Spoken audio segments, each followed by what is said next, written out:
Continuamos en Justicia.tv en este espacio de entrevista. Nos acompaña el día de hoy el doctor Raúl Carrillo García, él es director del Instituto Mexicano de Psico-Oncología y del Centro de Apoyo para Personas en Duelo. Doctor, muchas gracias. ¿Qué tal? Gracias a ustedes, bienvenidos. Me da mucho gusto estar aquí con ustedes, que estén en esta su casa. Gracias por concedernos este gran honor. Al contrario, muchas gracias. Doctor, para empezar, platíquenos, ¿a qué le llamamos proceso de duelo? Bien, el proceso de duelo es el camino que se transita desde que se presenta una pérdida altamente significativa en la persona y al momento en que llega a la aceptación de su realidad que ahora es. Es un proceso dinámico, es un proceso funcional, es un proceso doloroso. Es un vacío que se genera con esa pérdida de algo, de alguien que es altamente importante. Se presenta el duelo y ese proceso que, como lo hemos ido viendo en la práctica, no tiene establecido un tiempo determinado para culminarse, para elaborar ese proceso ya de manera completa. Sí es también un hecho de que esa resolución, esa elaboración del duelo, tiene mucho que ver con la determinación, con la decisión de la persona que está precisamente transitando por esa situación. Es un proceso, doctor, autónomo y, digamos, independiente, ¿se presenta en automático? Sí, en realidad, cuando la pérdida es altamente significativa, indistintamente de que el factor resiliencia de un individuo varía, es algo que sucede y que realmente tiene una base incluso psicológica en el sentido de proteger a la persona ante una situación que puede ser caótica y que en algunos casos, además de producir un duelo, también es algo que es traumático. Entonces la persona pasa por algunas etapas. En este caso, el doctor Marco Antonio Polo Scott ha elaborado un modelo de etapas del duelo en donde define que se va transitando por diferentes estadios, pero cuando se recibe la noticia, cuando se llega el momento de saber que algo intenso, algo desagradable ha pasado, nuestra propia mente nos protege de ir transitando por eso que se acaba de escuchar o de ver de una manera paulatina, para evitar que sea algo que pueda en un momento así por sí mismo romper la estabilidad de la persona. Son las noticias de enfermedad, de separación, de ausencias, de muerte. Son noticias que las personas en ocasiones decimos en el diario andar, pues todo pasa, nada es para siempre, pero cuando nos sucede una cosa así, es una circunstancia que llega a llevar al individuo a tocar fondo. Entonces, en esa parte, la adaptación requiere primeramente de que se vaya llevando la asimilación y pasar de la incredulidad, la parálisis, la desensibilización, luego a otro estadio de tristeza, de enojo, de culpa, y así transitar hasta el reconocimiento y la aceptación de la pérdida y la reubicación del individuo en esta realidad que es la verdadera. La otra realidad que era, pues dejó de existir, pero lógicamente decirlo es sencillo y rápido, pero vivir esa situación pues nos lleva a estados que en ocasiones incluso se reflejan hasta en la salud física de la persona. Claro, y que nadie está preparado para un episodio de esa magnitud, ¿no? Doctor, el origen del duelo puede ser distinto.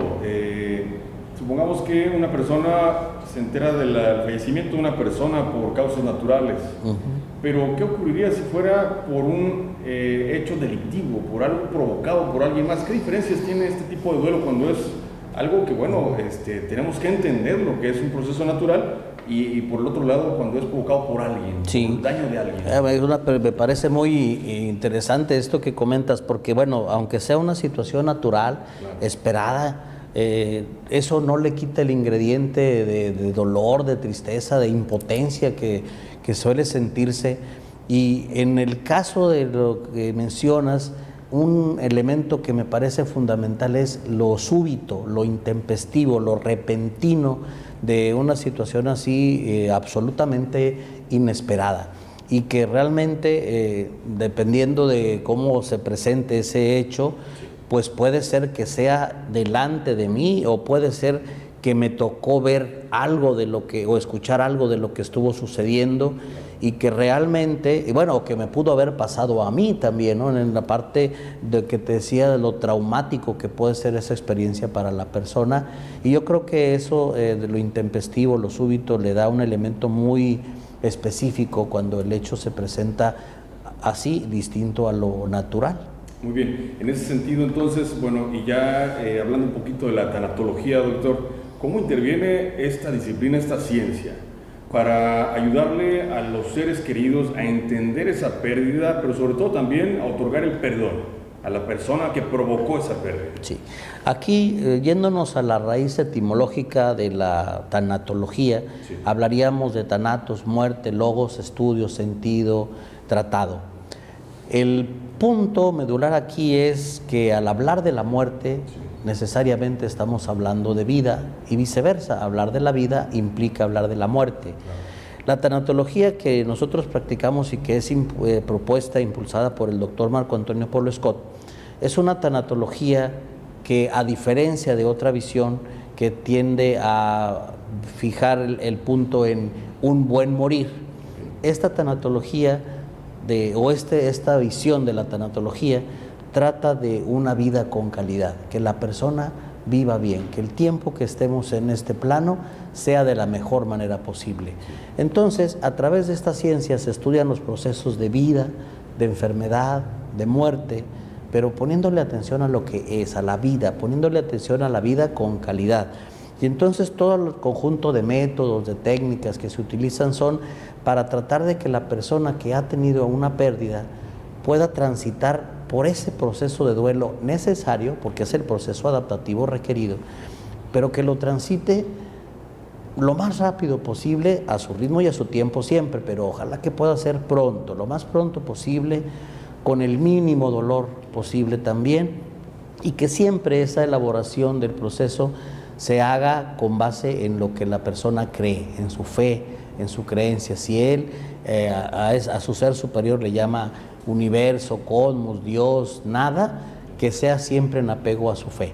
Entonces esos son los elementos de la tanatología, que todo esto que se utiliza es conocimiento científicamente comprobado y que tiende a eso, resolución de los asuntos pendientes o inconclusos lo más pronto posible, con el mínimo dolor y siempre en apego a la fe de la persona. Y el acortar este trayecto en ese proceso de duelo interviene también en el perdón que pudiera generarse. Hay una parte muy importante que tiene que ver con esa decisión de perdonar. Mientras las personas tenemos un asunto inconcluso, ¿verdad? Es, entre otras cosas, quizás porque he dejado de ejercer el perdón. No me he decidido a perdonarme o a perdonar a otro.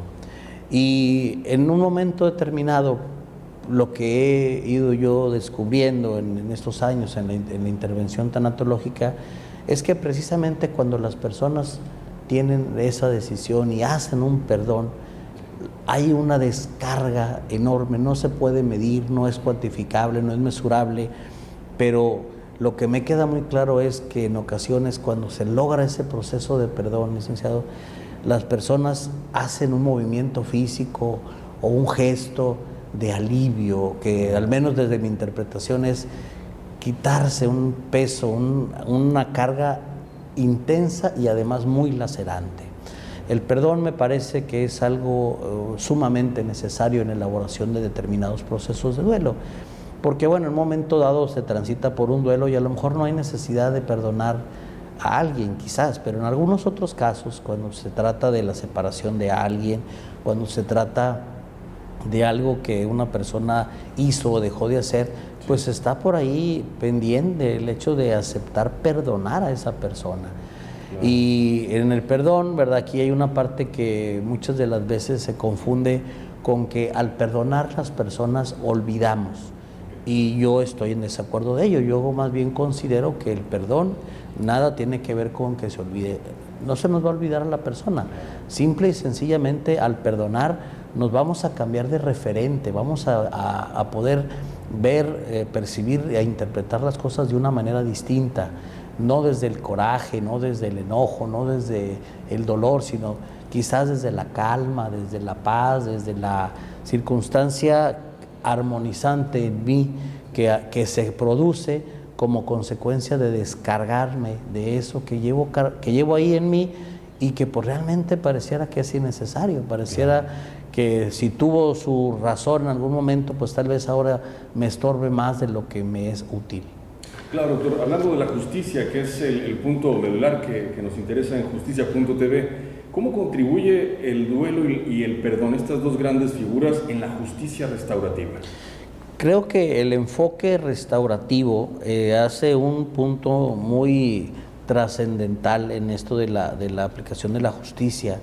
El hecho de que la persona, ya sea la víctima o sea la persona que ofendió, lleguen a ese proceso de perdón, bueno, más bien a ese hecho del perdón, y que lleguen de algún modo también a elaborar los procesos de duelo, me parece que es algo que a lo mejor no se puede valorar en su justa medida, en lo trascendente que esto es, porque se trata de algo subjetivo, porque se trata de que lo que sucederá es darle calidad a la vida de una y otra persona.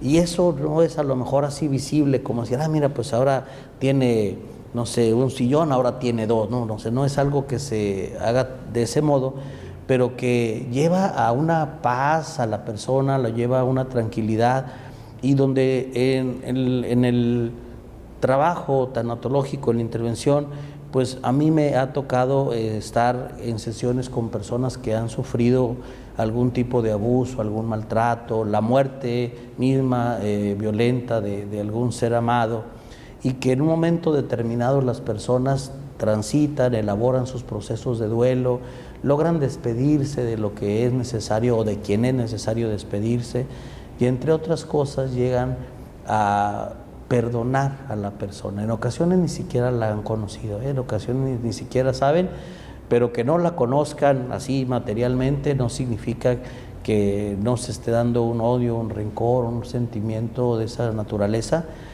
y las personas son capaces y llegan a perdonar, y eso pues les ayuda en la armonización que se requiere interna y externa, que es parte precisamente también del proceso de duelo. Hace rato hablé de la adaptación a la realidad que es, y también el duelo como parte importante de la armonización interna y externa del individuo. Claro, cuando hablamos, por ejemplo, doctor, en casos donde no se afecta la vida de nadie, pero que sin embargo se dañó el patrimonio de una persona, hablamos también de un duelo, porque es una pérdida, ¿verdad? Entonces, ¿cómo lograr que el victimario, o la víctima, perdón, cómo lograr que la víctima logre otorgar ese perdón y que reciba la reparación del daño, en lugar de que el victimario sea recluido en un centro de readaptación? ¿Cómo lograr eso? Que la víctima diga, bueno, está bien, yo acepto la reparación del daño, no lo recluyan, ¿verdad? Cuando se ha perdido algo. Sí, esa parte es un poco difícil contestarlo así de modo general, claro, porque lógicamente variará en función de quién es, de cómo sucedió, de qué relación tenía esa persona con esos bienes materiales, qué significado tienen.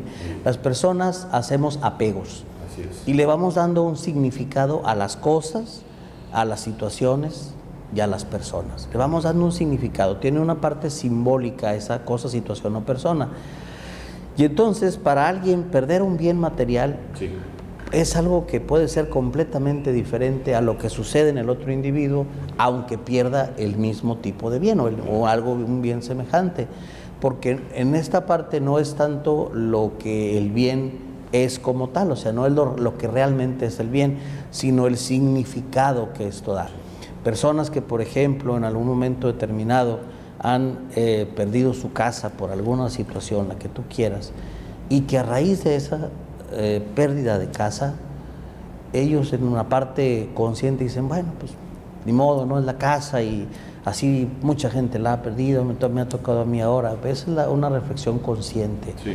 Cuando realmente la casa puede ser que está ahí significando un trabajo de muchos años, la ilusión de la persona y su familia, Es decir, tiene un conjunto de aspectos, vuelvo al término subjetivos, no valorables y una carga afectiva que se le da a ese bien. Y entonces no es tanto lo que se pierde, sino qué significa eso que estoy perdiendo para mí.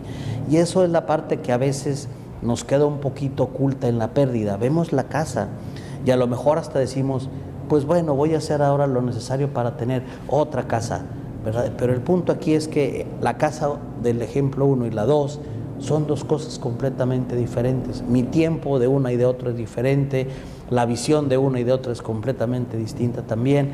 Y entonces, aquí el hecho de querer sustituir, ¿verdad?, con esa otra casa no es exactamente igual, porque el significado cambia.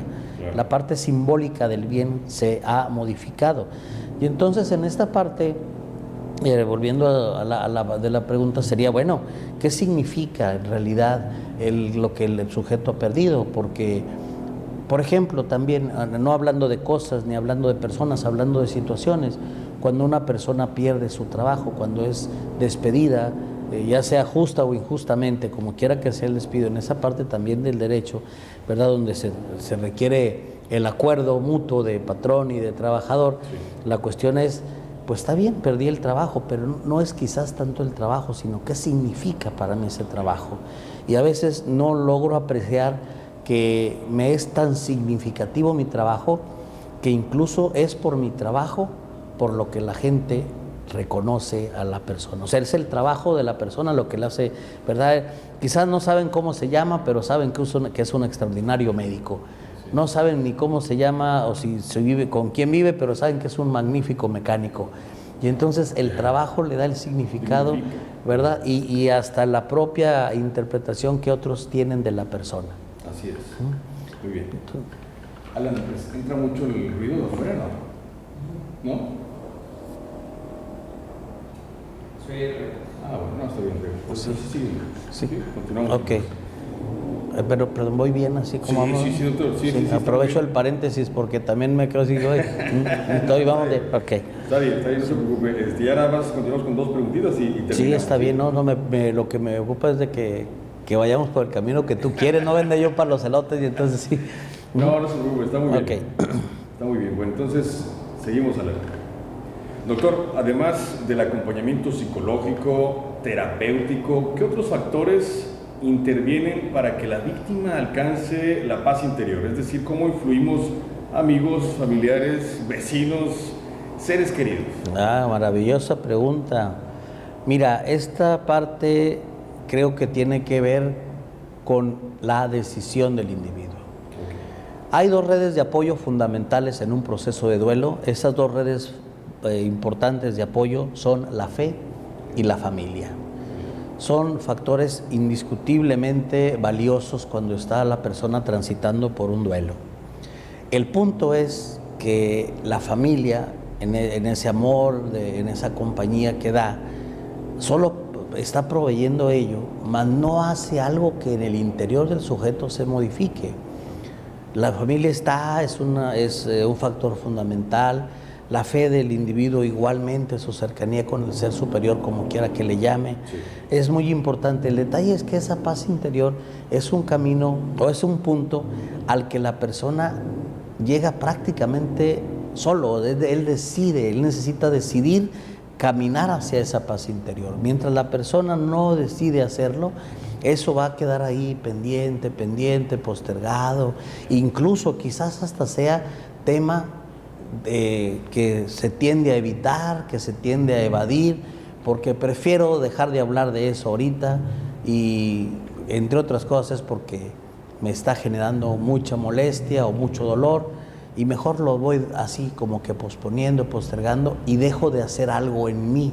Entonces esta parte de decisión, incluso hay personas que ante un hecho así como tú lo dices, natural, de la muerte de alguien, se les dice por parte de algún conocido familiar que puede ir a recibir un apoyo profesional, una terapia en su duelo, y la persona lo pospone, y a veces dicen, oiga, pues yo no sé por qué no vine hace 4 años cuando todo esto recién pasó. Y la razón es creo yo, ¿verdad? Eso de lo que te estoy diciendo, ¿a qué voy yo? Mejor yo vivo mi dolor, mejor yo paso por este duelo, entre otras cosas me han dicho también, pues yo no venía porque yo no quiero que se me olvide mi hija o mi hijo, y no se trata de olvidar, se trata de elaborar ese duelo, de cerrar esa experiencia para que la persona otra vez transite más ligera, que vaya con menos carga. Y el tiempo, ¿verdad?, que se le otorgue en este plano, el tiempo de su vida, pues sea lo más ligero, lo más aliviadamente posible. Esa es la parte que me parece determinante, la decisión de la persona de hacerse cargo de sí misma para resolver lo necesario. Eso en ocasiones se torna complicado porque pues es algo como enfrentar lo desconocido, como ir a un punto, dices, ¿qué voy a hacer ahí? ¿Cómo voy a caminar por ese, o qué va a sentir determinada persona que yo amo cuando se dé cuenta que yo ya perdoné a alguien a quien él no está dispuesto a perdonar?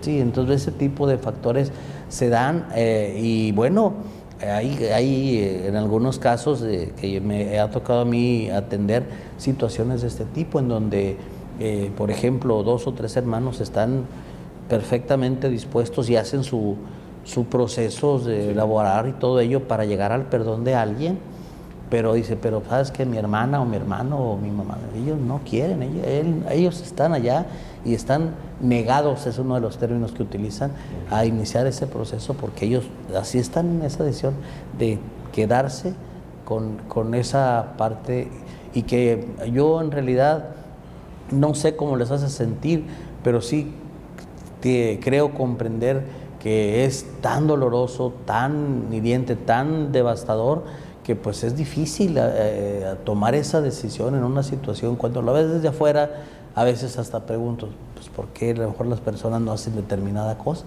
Pues sí, pero es enfrente, es afuera, ¿verdad? Y qué diferente es cuando eso me está sucediendo a mí.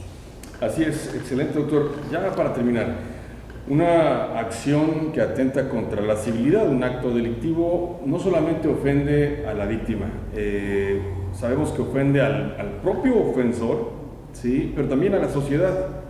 ¿Cómo se logra la sanación de todos estos actores dentro de este proceso víctima-victimario? ¿Cómo se logra esa sanación? En la parte del ofensor, ¿verdad?, que sería uno de los elementos que mencionaste, pues igual necesita pasar por ese proceso, porque también en algún momento determinado, cuando sucedió un hecho delictivo, en qué circunstancias estaba esa persona, qué condiciones imperaron, cómo fue que fue imposible evitarlo en un momento dado, y todo eso, cómo lo hace pensar, cómo lo hace sentir, cómo lo hace transitar por ese hecho donde él reconoce su responsabilidad quizás, pero lo reconoce conscientemente. Dice, ok, está bien, yo lo hice en una parte consciente, pero emocionalmente, ¿qué está pasando? Que psicológicamente cómo está transitando él o ella por esta situación. Y pues también se pasa por un proceso en donde es importante elaborar el duelo y, o sea, que en su caso también hablar del perdón, y aunque hace rato lo dijimos muy rapidito, quizás también el perdón propio, el auto perdón, que es algo que en ocasiones pareciera que somos generosos perdonando hacia afuera y perdonando hacia afuera, y a veces yo soy el último que volteo a mí y perdonar lo que yo he tenido por ahí, que sigo cargando como cosas que yo mismo me recrimino quizás. Y en cuanto a la sociedad, bueno, pues aquí volvería al punto de que una respuesta general es muy complicado también, porque depende de qué suceso es, quién haya sido la víctima, pero que yo creo también que las personas de la sociedad en el conjunto, pues vemos algunos de los aspectos y lo interpretamos desde también lo que nosotros hemos vivido. A lo mejor el mismo hecho que se pasó en las noticias que afecta a la sociedad, a una persona pues lo vea como algo que pues, lo mueve, pero simple y sencillamente escucha, pasa el momento y ya, pero habrá alguien que se queda con ello y le da vuelta, y el suceso le es muy intenso, quizás hasta llora o se desespera cuando está escuchando hablar del tema, y entre otras cosas tiene también vínculo con lo que la persona está pasando, que la persona en su propia línea de vida ha ido teniendo como circunstancias. Así es, doctor, un mensaje final para la sociedad en su conjunto sobre la importancia de estas dos figuras, el duelo y el perdón. ¿Por qué es importante entrar en ese proceso de duelo? ¿Algún mensaje para la sociedad? Sí, con mucho gusto. Yo creo que una parte importante de estos procesos de duelo que requieren ser culminados, elaborados, tienen que ver con la salud integral de la persona.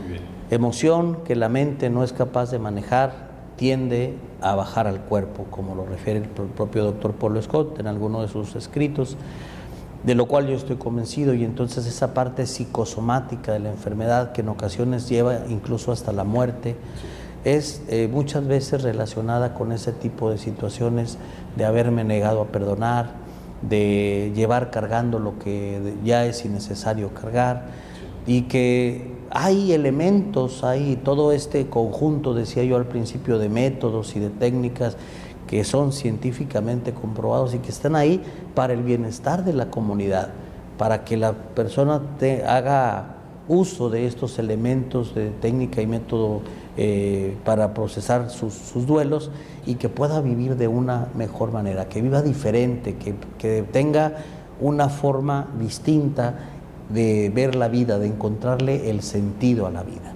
Y eso yo cuando doy así una plática o toco este lugar, digo, y me queda muy claro que yo lo estoy diciendo porque pues ahorita aparentemente esto está en calma, ¿verdad?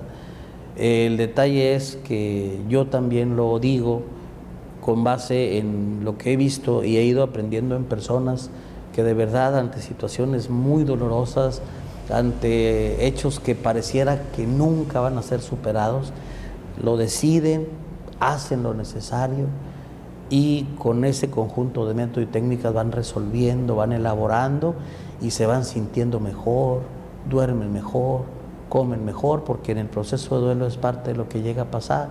Se altera el sueño, se alteran los hábitos de alimentación, bueno, la forma de alimentación, y en general eso pues redunda en la salud integral de la persona. Yo creo que el mensaje sería, bueno, que esta tanatología, de este enfoque de la tanatología sea y continúe siéndolo así, un impulsor de una mejor vida, de una vida con calidad. Muy bien, estuvo con nosotros el doctor Raúl Carrillo García, director del Instituto Mexicano de Psico-Oncología y del Centro de Atención para Personas en Duelo. Muchísimas gracias. Gracias, ha sido un placer. Muchas gracias también a quienes nos han visto a través de los diferentes medios. Muchas gracias, y gracias por este hecho de honor de visitarnos aquí. Aquí tienen todo su casa. Al contrario, muchas gracias. Continuamos. Justicia.tv.